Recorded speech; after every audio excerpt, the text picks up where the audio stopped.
नमस्कार, मैं हूं संजय शर्मा। आप देख रहे हैं 4 PM महाराष्ट्र। गजब राजनीति चल रही है पूरी दुनिया में। भारत में महिलाओं के आरक्षण को लेकर जो खेल किया था, वो खेल एक्सपोज हो गया है भारतीय जनता पार्टी का। समझ में आ गया है कि भाजपा के नेता किस तरह से महिलाओं के चरित्र पर सवाल उठाया करते थे। अभय द्विवेदी से मैंने शानदार बातचीत की है ईरान अमेरिका के युद्ध को लेकर, महिलाओं की राजनीति को लेकर। चलते हैं सीधा अभय द्विवेदी के पास। 4 PM में बहुत बहुत स्वागत है आपका अभय द्विवेदी। कभी कभी लगता है कि ईरान अमेरिका का युद्ध खत्म हो गया, मामला निपट गया, लेकिन फिर कुछ ना कुछ चीजें बिगड़ती रहती हैं। ईरान ने आरोप लगाया है कि अमेरिका ने समुद्री डकैती की है एक जहाज को लेकर, उस जहाज को रोका, कब्जे में लिया। और अब ईरान, जब तक हम लोग बातचीत कर रहे हैं, रिकॉर्ड कर रहे हैं, तब तक पाकिस्तान पहुंची नहीं है ईरान की टीम। पाकिस्तान चिंतित है क्योंकि वार्ता होनी थी मंगलवार या बुधवार को और वो टीम पहुंची नहीं है। हालांकि अमेरिकी टीम पहुंच गई, ऐसा कुछ एजेंसियों ने कहा है। क्या ये माना जाए कि ये वार्ता अब सफल नहीं होगी?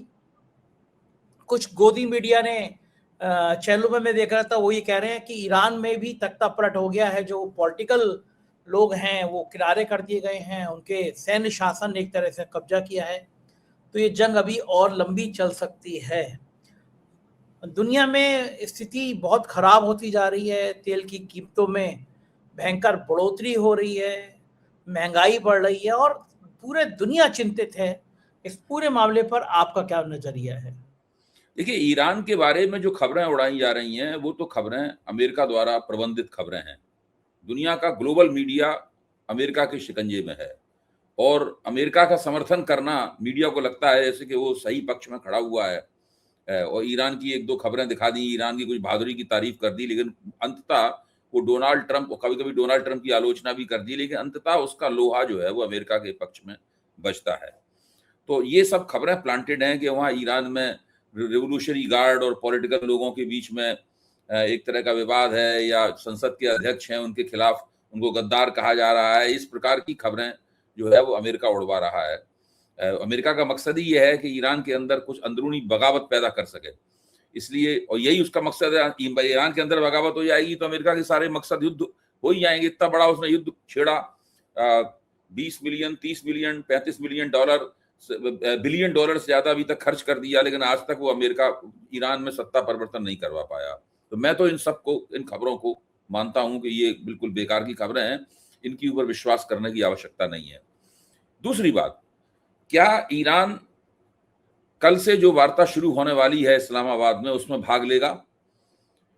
जब तक मैं आपसे बात कर रहा हूं उस वक्त तक ईरान की टीम इस्लामाबाद नहीं पहुंची है। इसकी कोई खबर किसी वेबसाइट पे उपलब्ध नहीं है, कहीं से कोई बयान नहीं है, कहीं से कोई इस खबर का कोई पुष्टि नहीं हुई है कि ईरान की टीम वहां पहुंची है।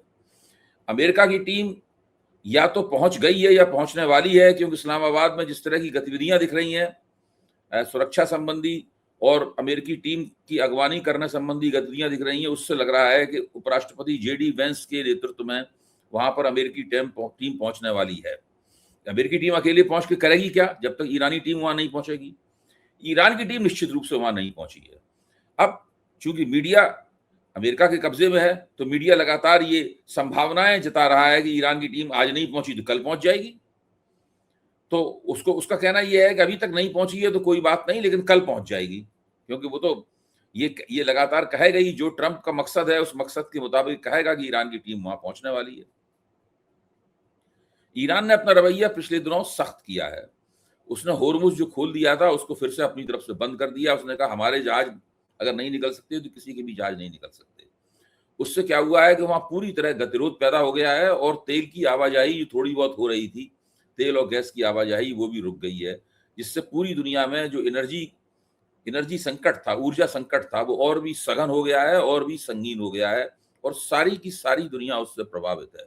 मैंने पहले भी कहा था, इस एनर्जी संकट से एशिया के 3 देश सबसे ज्यादा प्रभावित हैं। उनमें एक है जापान, दूसरा है साउथ कोरिया, दक्षिण कोरिया, जो कि अमेरिका के समर्थक रहे हैं और अभी भी काफी कुछ हैं, हालांकि अब पहले इतने समर्थक नहीं है। और दूसरा है भारत, जो कि अमेरिका का दुमछल्ला बना हुआ है। मोदी जी अमेरिका के दुमछल्ले हैं। यहाँ पे डोनाल्ड ट्रंप के यहाँ से एक फोन आ जाता है तो यहाँ पर ऐसा लगता है कि जैसे किसी की घर में किसी की शादी का ऐलान हो गया, वो लोग इतने नाचने गाने लगते हैं पूरी तरीके से। पूरा मीडिया कहता है हाँ, ट्रंप जी ने फोन कर दिया और मोदी जी ने 40 मिनट बातचीत हो गई। इस प्रकार की बातचीत होने लगती है। ईरान का कहना यह है कि हम अमेरिका से कैसे बातचीत करें। ट्रंप की मांगे मैक्सिमलिस्ट हैं, यानी वो अधिकतम मांगे कर रहे हैं, और जिस तरह की वो बातें कर रहे हैं वो अपमानजनक हैं। उन उसके आधार पर कोई समझौता नहीं हो सकता। ईरान ने साफ कर दिया है कि उसके लिए रेड लाइन क्या है। उसके लिए रेड लाइन ये है कि न तो वो अपना मिसाइल कार्यक्रम बंद करेगा और ना ही अपना परिशुद्ध यूरेनियम जो है, संवर्धित यूरेनियम है, वो अमेरिका को सौंपेगा। ये उसने बिल्कुल स्पष्ट कर दिया। और इसके अलावा दूसरी बातों पे बातचीत करो। उसने कहा ये तो हम वायदा कर सकते हैं कि हम न्यूक्लियर बम नहीं बनाएंगे, उसके लिए हम तैयार हैं, लेकिन अगर आप कहेंगे हम अपना यूरेनियम आपको दे देंगे, इस तरह के काम करेंगे तो नहीं करेंगे। फिर अमेरिका की तरफ से एक ये पासा फेंका गया है कि हम आपके जो आपके एसेट्स, यानी आपकी संपत्तियां, आपका बड़ा पैसा, बिलियंस, करीब 200 बिलियन डॉलर, इससे भी बड़ी धनराशि जो कि कतर में और दूसरी जगहों पे और अमेरिका में ईरान की फ्रीज है, अमेरिका ने उसको एक तरह से जाम कर रखा है, उसको हम रिलीज कर देंगे और वो ईरान को मिल जाएगी इतनी बड़ी रकम। इसके ऊपर अमेरिका ने ईरान को लालच दिया है कि वो शायद 20 या 40 बिलियन डॉलर और दे देगा ईरान को ऊपर से, बशर्ते ईरान उसको अपना संवर्धित यूरेनियम दे दे। अच्छा, अब ईरान इस बात पे मानने के लिए तैयार नहीं। उसका एक ऐतिहासिक कारण है। उसका ऐतिहासिक कारण यह है कि अमेरिका ने अतीत में, डोनाल्ड ट्रंप तब नहीं थे राष्ट्रपति, लेकिन अमेरिका के दूसरे राष्ट्रपतियों ने, एक तो लीबिया के नेता कर्नल मुअम्मर गद्दाफी के साथ में, इजिप्ट में होस्नी मुबारक के साथ में, और इराक में सद्दाम हुसैन के साथ में इसी तरह की डील की थी कि हम आपको इतने इतने रकम दे देंगे, आप बदले में हमारा ये काम हमारे हिसाब से कीजिए। और अमेरिका ने वो पैसे दे भी दिए उनको। अमेरिका का पैसे की कमी नहीं है, उसके लिए उसके 15, 20, 25, 50 बिलियन डॉलर किसी को दे देना उसके लिए मामूली बात है। उसने दे दिए पैसे। इन लोगों ने अमेरिका की बात मान ली, और अमेरिका की बात मानने के बाद अमेरिका ने फिर हमला करके इन्हीं नेताओं को नष्ट और बर्बाद कर दिया। आप जानते हैं, इतिहास बताता है गद्दाफी का क्या हाल हुआ, मारा गया। सद्दाम हुसैन का क्या हाल हुआ, मारा गया। होस्नी मुबारक का क्या हाल हुआ, हम सब लोग जानते हैं। तो जो इस्लामिक दुनिया है, इस्लामिक दुनिया के साथ में अमेरिका का ये पुराना हथकंडा है कि वो लालच और प्रलोभन देके अपनी बातें, डराकर या प्रलोभन देके अपनी बातें मनवाता है, और उसके बाद में फिर वहां पर उन सबको हमला करके खत्म करके और उन पूरे राष्ट्रों की प्रभुसत्ता और संप्रभुता को बर्बाद कर देता है। अमेरिका उनके नेताओं को नष्ट कर देता है, मार डालता है। ये बिल्कुल, या तो आप अमेरिका की गोदी में जाके बैठ जाइए, उसके आदेशों को मानने लगिए, और अगर आप जरा भी संप्रभुता या स्वतंत्रता या आत्मनिर्भरता प्रदर्शित करते हैं तो अमेरिका किसी न किसी तरीके से आपको बर्बाद कर देता है। ये एक पुराना रिकॉर्ड है, सब इतिहास में दर्ज है। ईरान इस बात को दोहराना नहीं चाहता। ईरान कहता है कि इन दोनों ने, मुबारक ने, सद्दाम ने और गद्दाफी ने जो गलतियां की थी, वो गलती ईरान के नेता नहीं करेंगे। इसलिए ईरान ने साफ मना कर दिया है कि हम सब ये बातें आपकी मानने वाले नहीं है। देखिए, इसका बहुत बड़ा ईरान जिस मजबूती के मुकाम से बोल रहा है उस पर हम लोगों को गौर करना चाहिए। ईरान के साथ रूस और चीन है। साथ होने का मतलब ये नहीं है कि रूस की फौजें और चीन की फौजें ईरान के साथ लड़ने लगे, वो ये इसका मकसद नहीं है। वो लोग बाकायदा ईरान के साथ सलाह मशवरा करते हैं और ईरान को ऐसी बातों की मदद देते हैं जो ईरान उनकी मदद के बिना इतना बड़ा युद्ध नहीं लड़ सकता था। सैटेलाइट मदद, सूचना, ये सब बातें हम लोग चर्चा कर चुके हैं 4 PM के मंच पर। इससे भी बड़ी बात यह है कि ईरान अपनी कूटनीति को, युद्ध संबंधी कूटनीति को कैसे चलाए, कैसे उसका संचालन करे, इस मामले में चीन उसका बहुत साथ दे रहा है। आपको ध्यान होगा कि सऊदी अरब वाले लोग अभी चीन गए थे और वहां जाके उन्होंने चीनी नेताओं से बातचीत की, शी जिनपिंग से मिले और उनसे कहा कि आप ईरान को हथियार मत दीजिए और हम आपके यहाँ मतलब इतने बिलियन डॉलर का इन्वेस्टमेंट करेंगे। तो शी जिनपिंग ने उनको बड़ी डांट लगाई। उन्होंने कहा कि हम इस तरीके से नहीं अपनी कूटनीति चलाते हैं कि आप वहां से गाजर हिलाते हुए आ जाएं और हम उसके लालच में जो है आपकी बात मान लें। हम शर्तों पे नहीं निवेश कराते हैं अपने यहाँ कि हम ये काम करेंगे तब आप हमारे यहाँ निवेश करेंगे। भगा दिया उन लोगों को डांट के, वहां से अपना समूह लेके चले आए वो। क्योंकि चीनी लोग जो हैं वो दूरगामी फायदे देखते हैं। वो जानते हैं कि पूरे मध्य पूर्व में, जो कि ऊर्जा सप्लाई का एक बहुत बड़ा केंद्र है दुनिया का, और वो मध्य पूर्व की जो भौगोलिक स्थिति है आप तो अच्छी तरह जानते हैं संजय जी। उस आप दुनिया में कहीं भी जाइए आपको मध्य पूर्व के एयर स्पेस से गुजरना पड़ेगा, और वहां फंस गए आप तो फंस गए। जो आजकल फंसे हुए हैं लोग, कहां कहां से घूम घाम के दुनिया की यात्रा पे लोगों को जाना पड़ रहा है, कितने महंगे टिकट खरीदने पड़ रहे हैं, कितना समय दूना तीन तिगना लग रहा है उसमें। तो ये इस मध्य पूर्व, चीन जानता है कि मध्य पूर्व पे जिसका दबदबा रहेगा, डोनाल्ड ट्रंप भी ये जानते हैं कि मध्य पूर्व उसका दबदबा रहेगा, वो दरअसल दुनिया की अर्थव्यवस्था को नियंत्रित कर सकता है और अपने आप को सुरक्षित कर सकता है।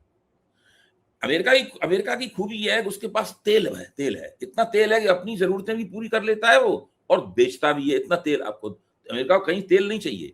चीन के पास तेल नहीं है। चीन अपना सारा तेल आयात करता है, इसलिए चीन को रूस से भी अच्छे संबंध रखना जरूरी है और ईरान से भी अच्छे संबंध रखना जरूरी है। और चीन जो है सऊदी अरब से भी तेल लेता है, और सभी लोगों से तेल लेता है वो। ईरान का तो 80% तेल चीन लेता है। तो ये जो स्थिति है वो चीन को मध्य पूर्व द्वारा से मिलने वाली तेल और गैस की सप्लाई पर निर्भर बना देती है। और ईरान ने, और इसीलिए चीन ने इन लोगों से अपनी सेटिंग बहुत बढ़िया कर रखी है। वो ईरान का सबसे अच्छा दोस्त बना हुआ है इस वक्त, और वो कामयाब है अपनी इस रणनीति में। इस बात को डोनाल्ड ट्रंप मानते हैं कि चीन कामयाब है। जब डोनाल्ड ट्रंप कहते हैं कि भाई चीन हथियार ना दे, चीन कहता हमने कोई हथियार नहीं दिया, हम कौन से हथियार दे रहे हैं। तो कहने से क्या होता है, जो बात कही जाती है वो की तो ना जाती है। सब लोग जानते हैं कि चीन सक्रिय रूप से उनको समर्थन दे रहा है, उनको पूरी तरीके से। ईरान के पास जो भी एयर डिफेंस सिस्टम है, उस एयर डिफेंस सिस्टम का एक बड़ा हिस्सा रूस द्वारा सप्लाई किया हुआ है, और उनकी जो अंतरिक्ष सैटेलाइट के जरिए जो सूचनाएं चीन को मिली हैं, उनके जरिए ईरान को मिली, उनके जरिए ईरान बहुत सारी निशानेबाजी कर रहा है अपनी मिसाइलों की।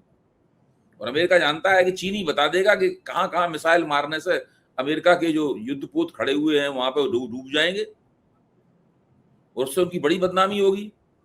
यही सब देखते हुए मेरे ख्याल से आज सुबह के वक्त फील्ड मार्शल मुनीर ने डोनाल्ड ट्रंप को फोन किया और उनसे कहा कि भाई अगर आप अपना ब्लॉकेट ढीला नहीं करेंगे तो वो आएंगे ही नहीं बातचीत करने के लिए, तब क्या फायदा होगा। आप सोच लीजिए, अगर आपको बातचीत करनी है, आप शर्तें उनसे तभी तो मनवाओगे जब बातचीत करने आएंगे वो। तो डोनाल्ड ट्रंप की भी बात समझ में आ गई। डोनाल्ड ट्रंप ने कहा कि हम आपकी बात पर गौर करेंगे, ये नहीं कहा कि हम हटा लेंगे अपना ब्लॉकेट। तो मामला जब तक अमेरिका जो है ढक्कन थोड़ा खोल के ढीला नहीं करेगा, तब तक ये वार्ता शुरू नहीं होगी। बिल्कुल ठीक कह रहे हैं। और अभय जी, इस बीच में ये जो पाकिस्तान की एक नई भूमिका नजर आई है, जिसको हम आतंकी देश कहते रहे हैं, था भी आतंकी देश, लेकिन वो जिस तरह से सशक्त होकर सामने आया है कि अमेरिका से उसके रिश्ते इतने बढ़िया हो रहे हैं, अमेरिका के राष्ट्रपति उनको फोन कर रहे हैं, वहां पे वार्ता हो रही है, ये भारत के लिए कितना बड़ा खतरा है, या भारत की विदेश नीति के लिए कितना बड़ा चैलेंज है? बहुत बड़ा चैलेंज है। देखिए भारत की स्थिति क्या है, भारत अमेरिका से अपनी दोस्ती बना के रखना चाहता है हर कीमत पे। चीन से उसकी दोस्ती है नहीं भारत की, चीन से उसका सीमा विवाद है। पाकिस्तान के दोनों हाथों में लड्डू हैं। पाकिस्तान का चीन के साथ भी अच्छा संबंध है और अमेरिका के साथ भी अच्छा संबंध है, और पाकिस्तान ने एक तीसरी सफलता और हासिल की है, उसके रूस से भी संबंध बेहतर होते जा रहे हैं। पहले रूस पूरी तरह भारत के साथ था, तो अगर पाकिस्तान के पास 3 हाथ होते तो तीनों हाथों में लड्डू होते इस वक्त। तो ये पाकिस्तान की स्थिति है। यहां भारत में क्या है कि मीडिया में इन बातों की सच्चाई जो है वो रखी नहीं जाती।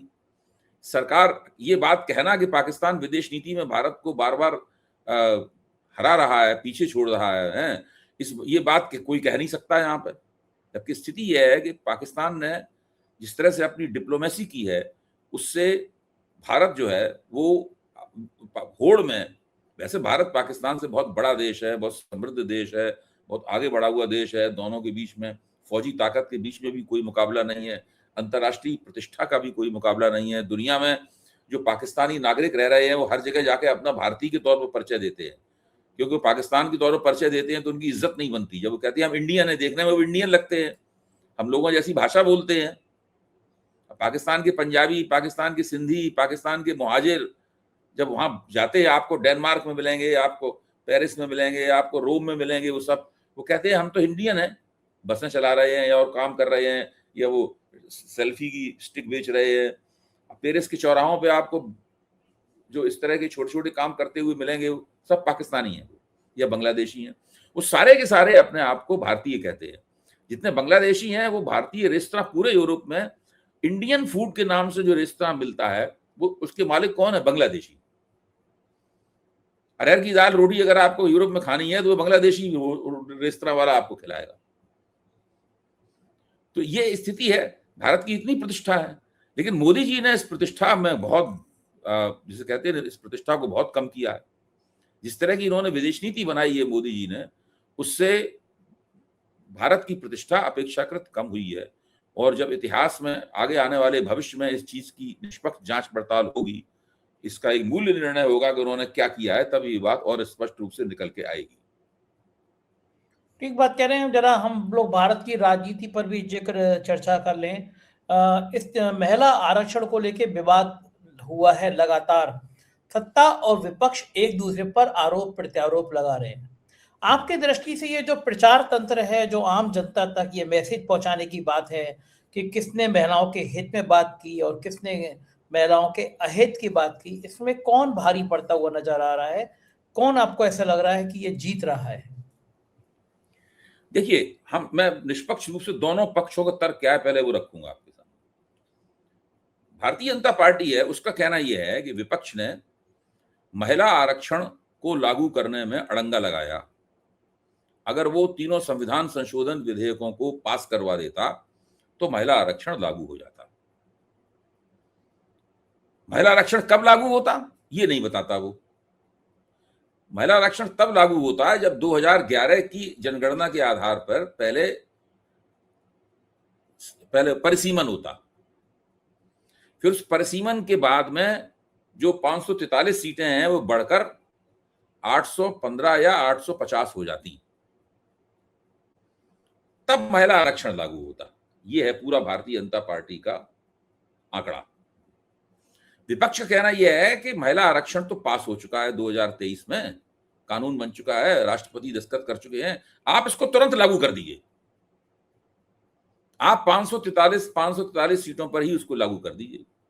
बाद में परिसीमन होता रहेगा, परिसीमन के बाद वो बढ़ जाएंगी अपने आप सीटें। अच्छा, विपक्ष का तर्क यह है कि तुरंत लागू करो ना। बीजेपी वाले कह रहे हैं कि पहले परिसीमन वाला कानून पास कराओ, परिसीमन वाला कानून पास कराओ, संसद की सीटें बढ़ के 850 हो, तब हम महिलाओं को उसमें 33% आरक्षण देंगे। यानी आज की तारीख में संसद में पुरुष जितनी सीटों पर बैठे हुए हैं उसमें 63 या 69 सीटों का इजाफा और हो जाएगा।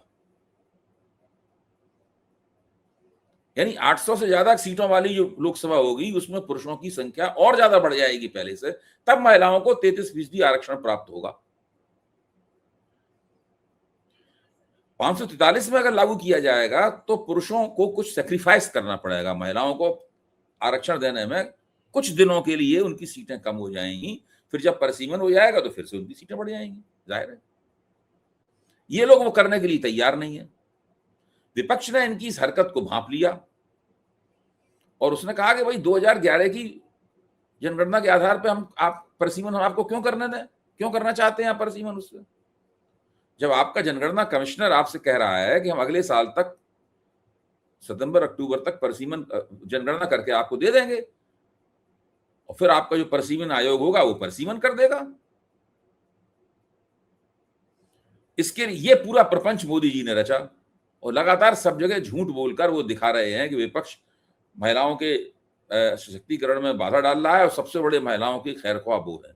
इस चक्कर में हो ये रहा है कि भारतीय जनता पार्टी ने महिलाओं के खिलाफ जितने महिला विरोधी कृत्य किए हैं, जितने बलात्कारियों को और यौन दुराचारियों को बचाया है पिछले 11 साल में, उन सबकी लिस्टें प्रकाशित होने लगी हैं।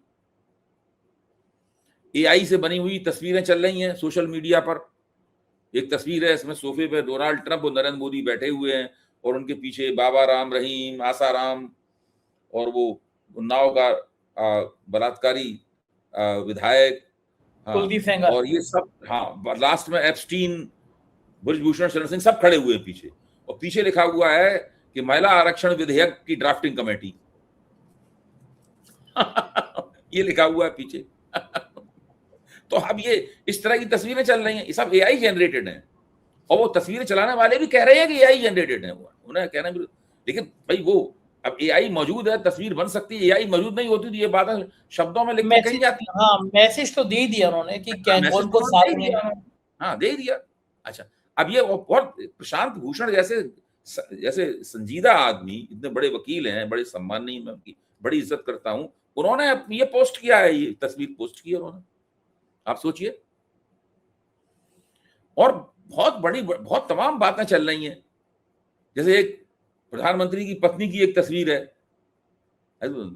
तो वो नीचे वो एक तरह का लेमेंट, एक तरह का अफसोस व्यक्त कर रही हैं, हमारा ख्याल नहीं रखते, इस प्रकार का अफसोस व्यक्त कर रही हैं, तो वो भी एआई जनरेटेड है। लेकिन ये लगातार इस तरह का प्रचार चल रहा है।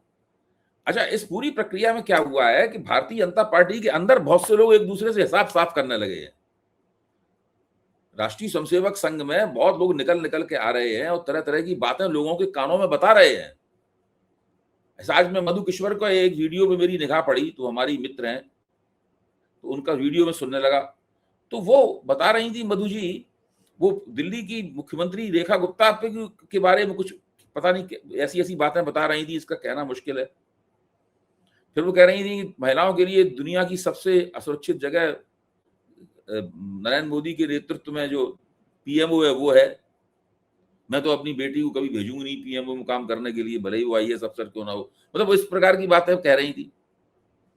तो आप इससे अंदाजा लगाइए कि ये सब पूरा जो बीजेपी वाले कर रहे हैं, इस चक्कर में क्या होगा कि बड़ी शीशा लेदर होगी, और मतलब एक तरह से जूतों में दाल बटी जाएगी इन मसलों पे। हो ही रहा है, चर्चा में आ ही रहा है। तो उससे कोई बीजेपी का भला तो कोई होने वाला नहीं है। ठीक बात है, और चर्चा और दूसरे एक बहुत इंपॉर्टेंट सवाल है जो कि कई feminist, professor Nivedita Menon, professor Madhu Kishwar, ये सब लोग उठाते हैं। उनका पूछना है कि, मतलब मैं पहले साफ कर दूंगा, महिलाओं के राजनीतिक आरक्षण का बहुत बड़ा समर्थक, आज भी समर्थक। उनका पूछना यह है कि क्या इस देश में ऐसा कोई आंदोलन हुआ है इसमें महिलाओं ने सड़क पर खड़े होकर अपने लिए राजनीतिक आरक्षण की मांग की हो? एक जुलूस निकला हो पूरे देश में कहीं कि एक सरकार को कोई मेमोरेंडम दिया गया हो हमें राजनीतिक आरक्षण दिया जाए? क्या बीजेपी से भी मांग की गई थी कि आप ऐसा कीजिए जो बीजेपी ने किया? या इससे भी पहले कभी ये हुआ है कभी ऐसा? मतलब महिला संगठनों ने, नारीवादियों ने कभी कुछ ऐसा किया है? कभी नहीं हुआ। हाँ, कभी नहीं हुआ। मैं दिन रात इस तरह की बातों पर निगाह रखता हूं, मैं सीएसडीएस में था, तब से महिला आरक्षण के बारे में लिखते बोलते रहे हैं हम लोग सब, ऐसा तो कभी हुआ नहीं है। तो बहुत सारे इसमें सवाल उठने लगे हैं। ये सब सवाल जो है ना, बीजेपी जितना उसमें गुब्बारे को फुलाना चाहती थी उसकी हवा निकलने लगी है। ये हवा, ये 10 दिन नहीं टिक पाएगा बीजेपी का मामला। ये 2027 के यूपी विधानसभा चुनाव या 2029 के लोकसभा चुनाव तक इस मुद्दे को ले जाएंगे, इसका तो छोड़ ही दीजिए, 10 दिन में इसकी गुब्बारे की हवा निकल जाएगी। त्रिकुटी के एक आखिरी सवाल, मुरली मनोहर जोशी का एक बयान वायरल हो रहा है कि हम विश्वगुरु नहीं है, पहले थे अब नहीं है। तो रह के मुरली मनोहर जोशी को अपना यादें आती हैं, आडवाणी जी को यादें आती हैं कि उनके चेले ने क्या खेल कर दिया उनके साथ। देखिए, जोशी जी जो हैं वो एक जमाने में राष्ट्रीय स्वयंसेवक संघ के बहुत ही चहेते बुद्धिजीवी नेता थे, पढ़े लिखे समझदार आदमी हैं, विद्वान आदमी हैं, इसमें कोई शक की बात नहीं। इसीलिए अटल बिहारी वाजपेयी की सरकार में लगातार उनको शिक्षा मंत्री या मानव संसाधन मंत्री बनाए रखा गया। वो भारतीय जनता पार्टी के अध्यक्ष वगैरह भी रहे, और वो किसी से दबने अबने वाले व्यक्ति नहीं है। जो जिस बात को साफ समझते हैं, पहले भी खुल के कहते थे जम के, आज भी वो उस बात को साफ तौर पर कहते हैं।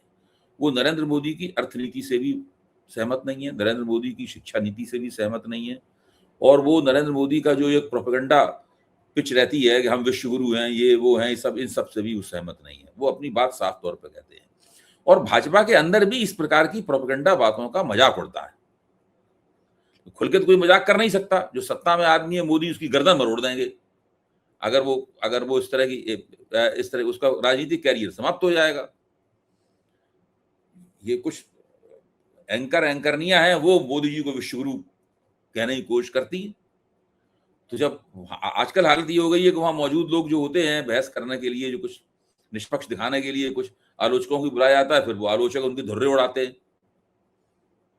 तो ये सब चल रहा है। ये विश्वगुरु बहुत हास्यास्पद बात है। विश्वगुरु, अमृतकाल, 5 ट्रिलियन इकोनॉमी, ये सब बहुत ही हास्यास्पद बातें हैं। ये केवल अब तो बीजेपी वाले इनको कहते हैं और खुद ही हंस देते हैं। कुछ नहीं होने वाला है। एक ही केवल बात है, क्या एसआईआर बीजेपी को चुनावी लाभ पहुंचाएगी? नंबर 1 बात। ये आपका डिलिमिटेशन ये कर नहीं पाए, अभी पास नहीं करा पाए, वरना उनका दूसरा दांव था डिलिमिटेशन। केवल अब एक रह गया है दांव एसआईआर, जो ज्ञानेश कुमार के जरिए ये चला रहे हैं। क्या एसआईआर इनकी जो बढ़ती हुई अलोकप्रियता है, उसके बावजूद इन्हें चुनाव जिताने में मदद कर सकती है? ये है एक बड़ा सवाल जिसके ऊपर सबको गौर करना है और सबको निगाह टिकाए रखनी चाहिए। इसका बहुत कुछ फैसला पश्चिम बंगाल और तमिलनाडु के चुनाव नतीजे से भी निकलेगा। बिल्कुल ठीक बात है। बहुत बहुत शुक्रिया अभय जी, आपने मुझे समय दिया, बातचीत की। Thank you sir. ये थे अभय दवे जी और आपने पूरी बातचीत सुनी।